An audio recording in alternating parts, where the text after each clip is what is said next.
25 minutes. All right. All right, we'll see you then. All right, bye. What did you record? I'm recording it because we're rolling out to go to this dye job, and we're doing a large church. Well, it's not that large. It's actually a small church.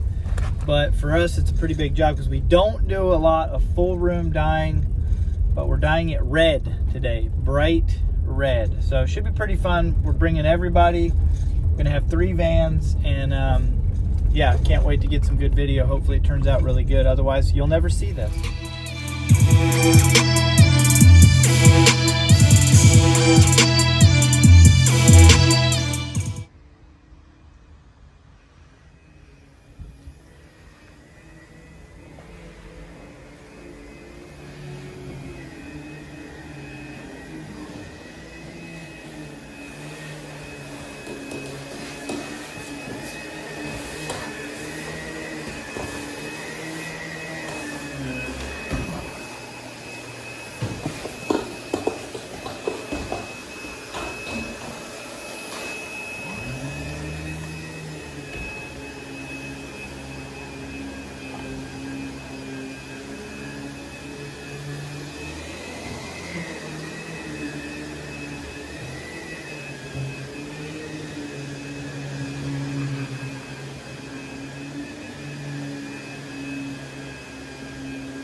So, spoiler alert, it does turn out really, really good, but you're going to have to watch till the very end to find out. So you can definitely tell, and I'm just mixing up the dye here and adding some striking agent, but you can definitely tell there was a lot of areas there that needed a lot of attention. So the cool part is, Angela and I just did a red church not even a year ago. So we actually we didn't do the entire sanctuary like we are in this one, but the type of carpet and the color of carpet was very, very similar. So we kind of gained some experience as far as what to do and how to do it. And you can see right now in applying this dye, it's actually a little bit too light, and we did go back and end up spraying well, touching up on a couple different areas, but went ahead and went a little bit darker before you're going to finally see the after video. So this was a pretty neat job.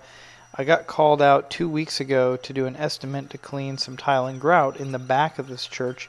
This church is over 100 years old, and I measured out all the tile and grout and gave them a price, and I expressed some interest in the church and how old it was and how neat the architecture was and so forth. Because of that, he invited me in to take a look at this sanctuary, which of course I admired it and couldn't help but notice that the carpet was extremely faded out. So we talked a little bit about the carpet, and he told me when it was put in, which was back in the 90s. Of course, he's been a member of this church for many, many years. And as soon as I mentioned that we are also able to dye carpet, he expressed even more interest and said, oh, well, definitely give us a price on that as well. So I measured out the sanctuary, and long story longer, this ended up being about a $2,000 job. And we were only here for 2.5 hours, so we showed up at 9, and we had all left by about 11:20. So actually not even 2.5 hours to complete this entire job. The neat thing was that the pews and the baseboards had a pretty nice sheen to them. And when you have a high gloss or varnish on a finish, if you get a little bit of overspray from your dye, it does wipe right off. So there was a couple spots that weren't 100%, but we weren't able to fit the shield in order to block it in a lot of these tight areas.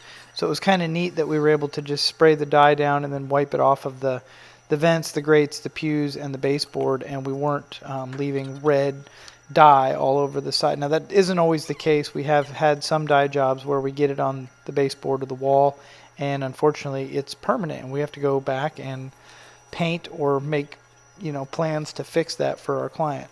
But overall, this job, again, turned out really, really good. It was a relatively easy job. We mixed up 2.5 of these jugs, which this is an inline sprayer, and I know it looks like I'm murdering small animals out here in my van. But we mixed up 2.5 of those jugs, so each one of those jugs accounts for approximately 5 gallons of ready solution or dye being sprayed down. So we put right around 12.5 gallons of dye to do this entire sanctuary. And again, there were several spots that weren't 100% just because of the type of fading. There was some wax that we weren't able to get completely out before we started, and a couple, it looked like bleach spots that we probably should have neutralized and treated separately. But again, I only quoted them for just a wall-to-wall dye. Lyndin was operating the camera and the light ring today and did a really, really good job. Of course, when you speed it up, it looks real jerky and it's kind of hard to watch sometimes because it is going so quickly. But this video is actually over an hour long, so I had to do something to speed it up. Otherwise, it would have taken all day to watch this. But Lyndin did a great job shooting the angles, so Lyndin was pretty much on the camera most of the day. He also helped a lot when the camera wasn't rolling in terms of setting up, tearing down, and all the different things that are involved, including grooming the carpet in, wiping it off of baseboards and so forth, and then also extracting it. Well, you'll see at the end, actually, Cole showed up as well. He didn't show up at the very beginning. He showed up a little bit later to the job, but he was able to help by extracting out all the excess moisture from the sanctuary. So you can see I'm doing swirlies, which is the proper technique to apply the dye. I don't know if that's the proper term for it, but they're basically circular motion is the motion that you want to use when applying the dye with this type of tool. We were actually taught to use a portable, which is a different type of machine. We actually don't own a portable, so we use our truck mount, which is actually capable of reaching temperatures higher than that of which a portable can get. So we mix up the dye really, really hot, over 200 degrees inside of that jug, and then, I mean, just below boiling. And then the solution line, or I call steam line, the hot water line, we actually run water through that until we get really, really hot temperatures through that, over 200 degrees at that as well. And then we attach it to this inline sprayer, and it mixes 4-to-1. So the solution in the jug, or the dye with the striking agent inside of the jug, is mixed 4-to-1. We spray it down, we agitate it or groom it in, and then we extract everything out. So this is the final extraction here. Cole worked his way in to the job, extracting out all the excess moisture. Again, we weren't even here for 3 hours. We were able to do not only all this dyeing in the sanctuary, but while we were doing that, Sonny and Thomas cleaned a whole bunch of tile and grout. I think it was almost 1,000 square feet of tile and grout in the other portion of the church as well. For that, they had applied Pine Sol and then bleach. Yeah, so I was going to say ammonia, but it was actually Pine Sol and bleach, and it became really, really slippery. In addition to the fact I don't think they'd ever had it professionally cleaned, so the tile and grout in the back had layers and layers and layers of grime. It turned out really, really good as well, but not quite as rewarding as the sanctuary dye job. I wish I would have got them both on video because honestly they both turned out really, really amazing.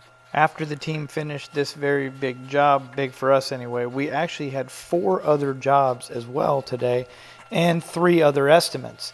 I'm actually on my way to my last estimate here in just a minute. I just got off the phone with my son's kindergarten teacher, which unfortunately he's not going to be going back to kindergarten at all this year. They're canceled school for the rest of the year.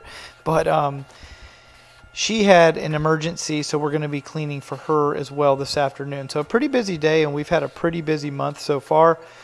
You can see Angela on the phone right here in this video. The phone was ringing pretty much the entire day, and it hasn't really slowed up a whole bunch for us because I guess we are in a military area, so we have a lot of move-outs as well. So this is the final view. Wanted to show you guys what it looked like after everything was all said and done, so you can get a good appreciation of the before and after.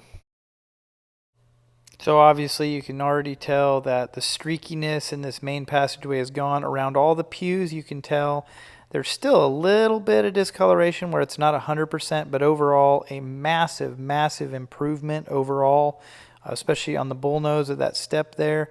Up against the wall right here, you can see a little bit that's still not quite 100%. But again, you have to take into consideration what it looked like before. Thank you guys so much for taking the time to watch. If you enjoyed this video today, don't forget to mash the thumbs up. Don't forget to leave a comment below of what you thought of our ability to dye carpet. Did you know that carpet could be effectively dyed permanently and restored in that manner? Question mark. And then also, if you haven't yet done so, we would love for you to consider subscribing to our channel, and don't forget to ring the notification bell so that you get notified every single time we produce or publish new content. Thanks for watching.